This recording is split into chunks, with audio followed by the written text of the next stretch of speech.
반갑습니다. 송주준입니다. 이번에 놀라운 여론조사 결과 한 가지가 나왔죠. 바로 국민의힘이 민주당에 비해서 지지율이 10%나 앞선다라고 하는 놀라운 여론조사 결과가 나왔는데요. 참 여러모로 저는 개인적으로 안도가 됐습니다.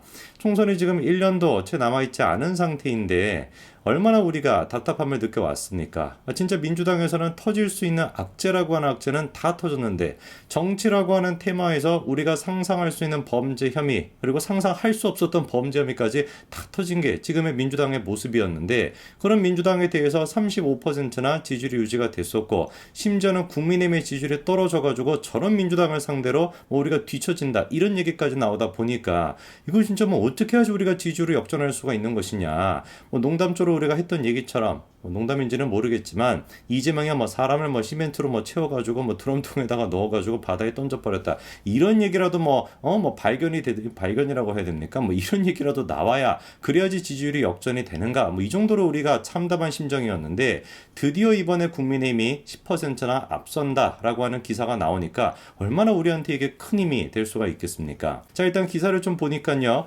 이런 얘기가 나옵니다. 20대 30대에서 여권 지지율이 큰 폭으로 상승을 했고 민주당의 그 결과 10%나 앞서게 됐다라는 것이죠.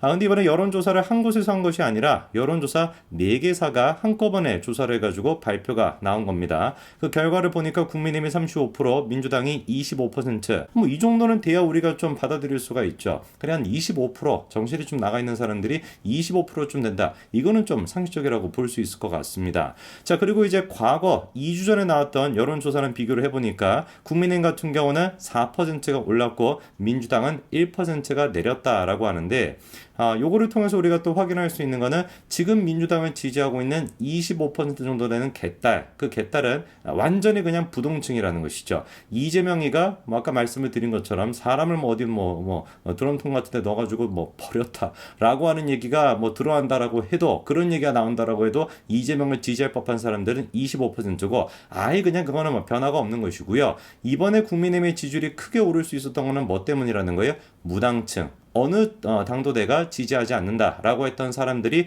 대폭 국민의힘을 지지하게 됨으로써 10%나 격차가 벌어지게 됐다라고 볼 수가 있겠죠.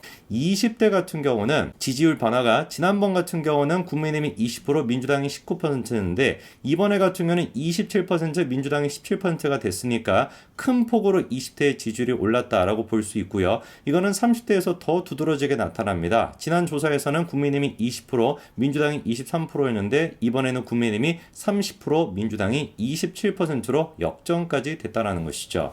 자, 그러니까 지난 조사에 비해 가지고 이번에서 무당층이 굉장히 많이 국민의힘 쪽으로 왔다라는 것이고 그 무당층 중에서도 누가 40대, 50대, 60대, 70대가 아니라 20대, 30대가 압도적으로 국민의힘을 지지하게 됐다라는 것인데 이미 여러분들 알고 계실 겁니다. 개딸들 대부분이 40대 아니겠습니까? 40대 같은 경우는 갱생이 불가능한 그런 사람들인 거예요. 영상을 보시는 분들 중에 40대가 계신다라고 하면 제가 진짜 박수를 쳐드리고 싶습니다. 그렇게나 혹독한 현실 속에서 주변에 있는 수많은 친구분들이 됐거나 대한 동창들이 됐거나 다 정신 이상해가지고 개딸 이러면서 이재명만 지지하고 있는 상황에서 끝까지 윤석열 정부에 대한 그런 어떤 진실을 추구하고 있다라는 거에 제가 진짜 박수를 쳐드리고 싶어요. 사실 대부분의 40대 같은 경우는 우리가 설득을 하고 갱생을 하는 것이 불가능한 그런 사람들이 아직도 무슨 반이라고 그러고만 앉아있는데 어떻게 갱생을 하겠습니까? 유일한 희망이었던 20대, 30대 그 20대, 30대가 국민의힘을 지지하게끔 이렇게 여론이 바뀌고 있다는 것이죠. 자, 도대체 어떤 요소 때문에 2030의 지지율에 변화가 생긴 것일까? 그 원인도 우리가 분석을 해봐야 될 것 같은데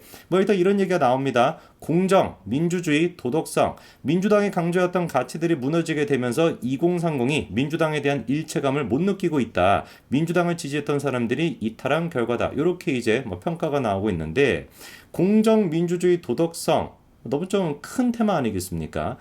근데 이제 이런 큰 테마 말고 우리가 간단하게 생각해 봤었을 때 지금까지 있던 2030의 가장 직접적인 이슈가 될 만한 게 민주당에 뭐가 있었습니까? 김남국의 코인 사태가 있었다라고 볼 수가 있겠죠. 근데 이번에 제가 보기에 코인 사태만을 가지고 2030의 지지율이 크게 올랐다라고 설명하기에는 좀 무리가 있어요. 왜냐면은 김남국 코인 사태가 언제 터졌습니까? 뭐 벌써 막 몇 달도 된 그런 얘기 아니겠습니까? 2주 전까지만 하더라도 국민의힘에 대한 지지율이 그렇게 오르지 않았다라는 것을 통해서 김남국의 코인 이슈, 바꿔 얘기해서 민주당의 악재만으로는 2030의 지지율을 흡수할 수는 없었다라는 것이죠. 이게 굉장히 중요한 저는 부분이라고 생각하는데 민주당에는 여러 가지 사법 리스크가 있었습니다. 근데 뭐 워낙에 큰 사법 리스크가 많다 보니까 사실상 대부분의 국민들이 민주당은 그거는 디폴트로 보고 있는 거예요. 저런 뭐 잡것들이다. 저거는 뭐 도덕적으로 이미 뭐 마팅이 간 정당이다. 라는 건 디폴트 값으로 되어 있기 때문에 김남국 코인 이슈가 됐거나 어떤 이슈가 됐든지 간에 새로운 논란거리가 터진다라는 것 자체만으로는 그게 국민의힘의 지지율을 흡수하는 역할을 할 수가 없다라는 것이죠. 뭐가 필요한 것이냐? 새로운 아젠다. 2030을 우리가 설득할 수 있는 새로운 아젠다가 필요한 것인데 그 아젠다가 최근에 있었습니까? 있었습니다. 그게 바로 윤석열 대통령이 밀어붙였던 그리고 국민의힘이 밀어붙였던 수능개혁, 공교육 부활에 대한 그 아젠다였죠. 실제로 이번에 나오는 얘기를 좀 보니까요. 처음에만 하더라도 굉장히 뭐 반감이 컸습니다. 일타 강사라는 사람들까지 등장을 해가지고 윤석열 대통령을 뭐 비판하듯이 했었고요. 그리고 뭐 언론사들도 마찬가지였습니다. 그리고 당연히 빠져서는 안 되는 얼굴만 봐도 우리한테 스트레스를 주고 있는 간사함 그리고 기회주의 그 자체라고 할 수 있는 유승민이도 거기에다가 숟가락 얹어가지고 윤석열 대통령을 비판을 했었죠. 자, 그런데 그게 오히려 그렇게나 악자라고 생각이 됐었던 윤석열 대통령의 수능 발언이 오히려 지금 되돌아보니까 이게 호재였다라는 평가가 나오고 있는데요. 수능 논란이 당초 여권에서는 악재라고 여겨졌던 것과는 달리 공정 이슈와 맞물리게 되면서 오히려 호재로 작용할 수가 있었다라는 것이죠.